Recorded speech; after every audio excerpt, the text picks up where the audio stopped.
मंत्र्यांचं अहिल्यानगरवर प्रेम जास्त आहे ते तिकडे यापूर्वी देखील उजनीचं पाणी बारामतीला पळवण्यासाठी पाठीमागचे जे पालकमंत्री होते त्यांना आता पाणी पळवलेलं पाणी माघारी आणून देणारा पालकमंत्री आहे आणि त्याच्यासाठी बारामतीशी संघर्ष झालेला आहे, तुम्ही बघितलेला आहे.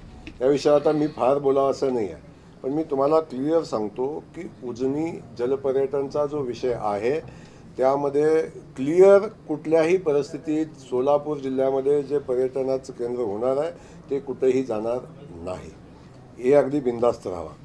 अहिल्यानगरला कोणाला करायचं असेल तर ते वेगळं करतील, पण या ठिकाणी जे जलसंपदा खात्याचं जो मत आहे की आता नवीन मंत्री महोदय आले, त्यांचं म्हणणं आहे की तलाव आमचा, जमीन आमची, विकसित आम्ही करू. मागच्या वेळी जो झाला होता प्रस्ताव तो आपण पर्यटन विभागाच्या माध्यमातून तो प्रस्ताव झालेला होता. त्यांचं म्हणणं आहे की आमचं महामंडळ सक्षम आहे, आमच्याकडे पैसे पण आहेत आणि आम्हाला जो आराखडा करायचा तो 300 कोटीचा नाही, याच्यापेक्षा चांगला आराखडा करून आम्हाला 7 स्टार पद्धतीचा त्या ठिकाणी विकास करायचा आहे. आणि त्या अनुषंगानं त्यांनी ते काही निर्णय घेत आहेत. कलेक्टर महोदयांनी त्यांच्याशी चर्चा केलेली आहे, त्यातून काही इश्यू त्यांच्या चर्चेतून काही मुद्दे समोर आले. माझी कलेक्टर महोदयांची चर्चा झाली आणि त्यानंतर माझी जलसंपदा खात्याच्या मंत्री महोदयांची चर्चा झालेली आहे.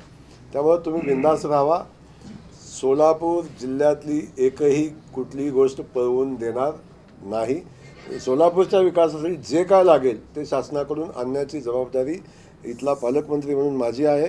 मुख्यमंत्री महोदय या बाबतीत सगळ्यांना समान न्याय देतात आणि अधिकचा न्याय विठुरायाच्या नगरीला तर देणारच देणार, त्याच्यामध्ये कुठली शंका नाही. ताज्या घडामोडी जाणून घेण्यासाठी शिवशाही न्यूज यूट्यूब चॅनलला सबस्क्राईब करा. आपण हा व्हिडिओ फेसबुकवर पाहत असाल तर फेसबुक पेज फॉलो करा आणि शिवशाही न्यूज.com या आपल्या वेबसाईटलाही भेट द्या.